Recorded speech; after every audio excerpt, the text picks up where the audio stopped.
Bien-aimés dans le Seigneur, Shalom. Nous sommes dans la joie de nous retrouver ce mercredi 7 octobre 2020 pour notre méditation de ce jour. Et nous allons lire un verset dans le livre des Proverbes. Proverbes chapitre 13, verset 20. Proverbe 13, verset 20 dit ceci. Nous lisons dans la version Louis II. « Celui qui fréquente les sages devient sage, mais celui qui se plaît avec les insensés s'en trouve mal. » Bien-aimés en Seigneur, cette méditation de ce jour a pour thème nos fréquentations. Nos fréquentations. Un adage français dit « Dis-moi qui tu fréquentes, je te dirai qui tu es. » Un autre aussi dit « Ceux qui se ressemblent s'assemblent, ou ceux qui s'assemblent se ressemblent. » Dans la vie, nous avons d'abord des membres de famille biologiques. Nous les avons pas choisis. Et ce n'est pas suite à un choix des parents, des frères, non, personne n'a choisi l'autre dans une famille. Eh bien, c'est pas par un choix que nous sommes retrouvés ensemble, non. Par contre, pour toutes les autres personnes autour de nous, notre choix a compté d'une façon ou d'une autre. Nous avons choisi de fréquenter une école, d'étudier quelque part, et quand nous nous retrouvons là-bas, il y a certaines personnes que nous allons connaître. Mais la famille biologique, personne n'a fait un choix. Ni le père, ni la mère, ni les frères et les sœurs. Dieu nous a placés quelque part. Alors, toutes les personnes avec qui nous sommes en contact, bien-aimés, répétez, que nous ayons choisi ou non, eh bien, nous devons savoir que ces personnes ont un certain impact sur nous. Le texte que nous venons de lire dans Proverbe 13, 20, nous le confirme. D'une certaine façon, ici, particulièrement en ce qui concerne la sagesse. Et donc, nous pouvons dire aussi, dis-moi qui tu fréquentes, je te dirai ce qui t'arrivera. Parce qu'ici, on nous montre ce qui arrive. Dis-moi qui tu fréquentes, je te dirai ce qui t'arrivera. Il faut donc faire attention à nos fréquentations. Certes, nous devons être en bon terme avec tout le monde, selon la parole de Dieu, soyez en paix avec tout le monde autant que cela dépend de vous. Oui, dans la mesure du possible, nous devons être en paix avec tout le monde. Mais nous n'avons pas à fréquenter tout le monde. Quand on parle de fréquenter, c'est être souvent avec. Fréquenter, c'est avoir une relation suivie, marcher avec. On ne fréquente pas n'importe qui, mais nous pouvons rencontrer, nous pouvons avoir de bonnes relations avec tout le monde. Mais la fréquentation, bien aimé, cela sous-entend une relation qui dure et, disons, vous êtes souvent ensemble.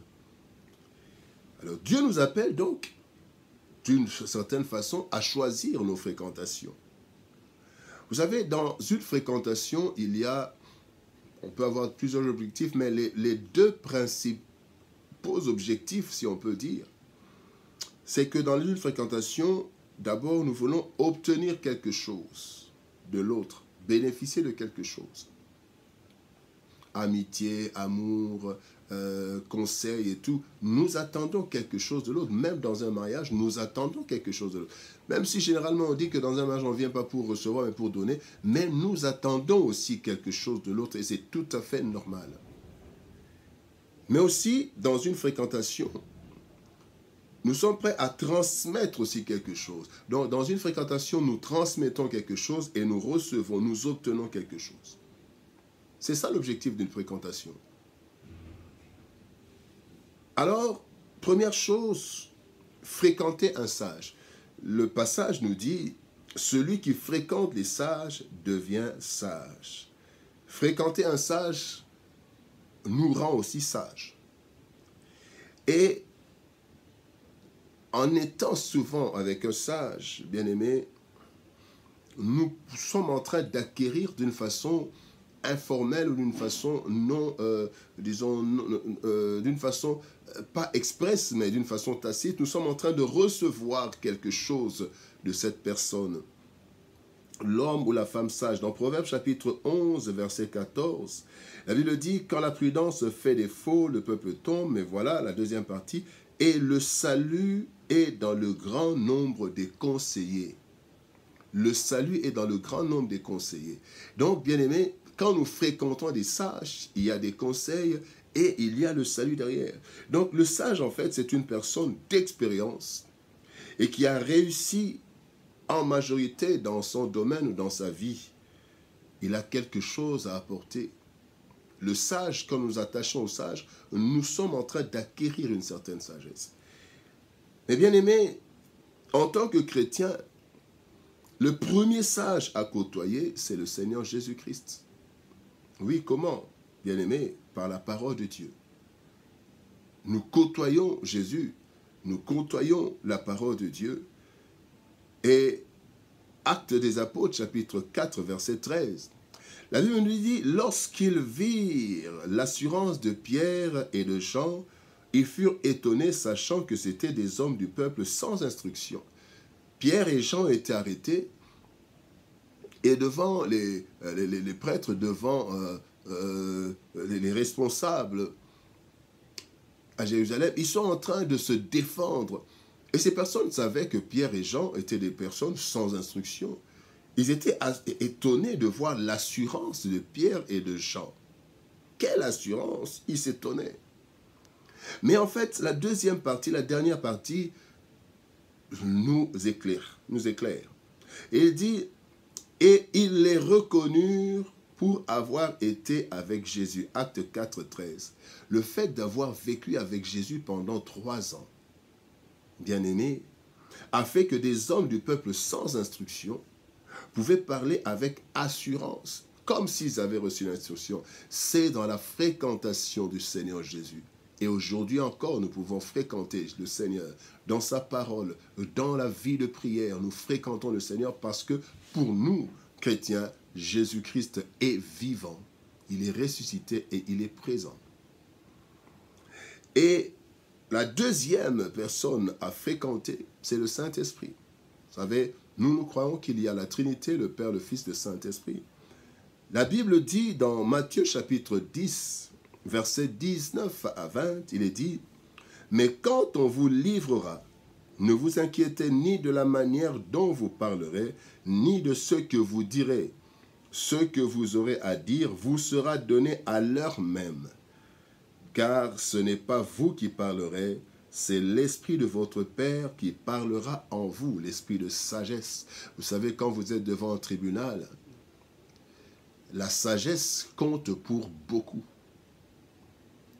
Parce qu'on peut, bien aimé, par manque de sagesse, se faire prendre là où même on était innocent.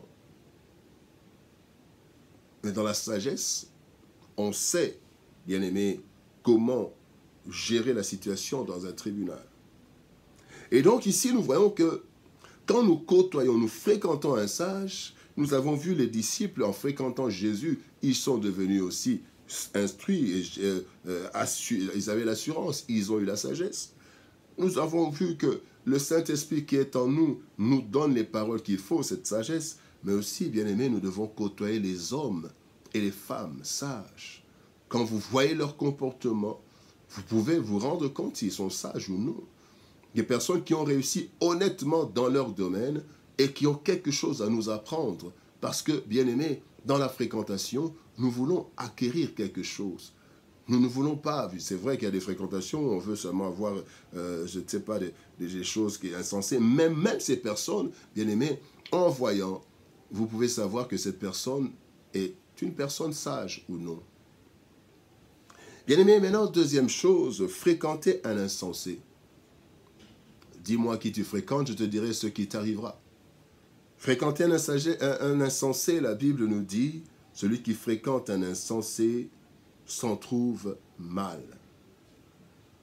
Bien aimé, Proverbe chapitre 1er, 7 nous dit, Les insensés méprisent la sagesse et l'instruction. Là déjà, ce passage est en train de nous donner une description de l'insensé. Un insensé, c'est celui qui méprise la sagesse, c'est celui qui méprise l'instruction, celui qui méprise la loi. C'est un hors-la-loi, c'est un homme sans sagesse et c'est un homme dangereux. Et la conséquence, bien-aimé, la conséquence, c'est le malheur. Le psaume 107, verset 17 nous dit « Les insensés, par leur conduite coupable et par leur iniquité, s'étaient rendus malheureux. » Bien-aimé, le manque de sagesse nous conduit à la destruction. Ainsi, fréquenter un insensé nous met en danger, car lui-même se met en danger et met son entourage en danger, bien-aimé. Pourquoi fréquenter un insensé? Un conducteur insensé qui ne respecte pas le code de la route, qui ne respecte rien, comme malheureusement beaucoup de nos conducteurs, qui sont en fait insensés. Un conducteur insensé met en danger tous ceux qui sont entrés dans sa voiture. Ils sont en danger. Je me souviens qu'une fois, j'ai même demandé à un chauffeur de me faire descendre parce que c'était un insensé. Il conduisait, il était ivre. Et je lui ai demandé de me faire descendre parce qu'il était insensé. Et évidemment, je ne lui ai pas dit que c'était pour ça. Je lui ai dit que j'étais arrivé. Malheureusement, je n'avais pas dit la vérité, mais effectivement, il fallait que je mette ma vie en sécurité. Et c'était un insensé parce qu'il conduisait d'une façon insensée. Bien aimé, un fumeur qui prend quelque chose sur laquelle il est écrit « fumer est préjudiciable à la vie », un fumeur se met en danger et lorsqu'il fume en public, il met tout son environnement en danger. Bien aimé, alors qu'en est-il de celui qui fréquente un insensé? Il se met en danger et il vous met aussi en danger. Bien aimé, nous n'avons pas choisi les membres de nos familles ou même nos collègues, mais nous devons choisir qui fréquenter. Quand vous entrez dans une société, vous ne choisissez pas vos collègues de service. Mais, bien aimé, vous n'allez pas tous les fréquenter. Ainsi, nous ne sommes pas obligés de fréquenter tout le monde. Ne fréquentons pas les insensés au risque de mettre notre vie en danger.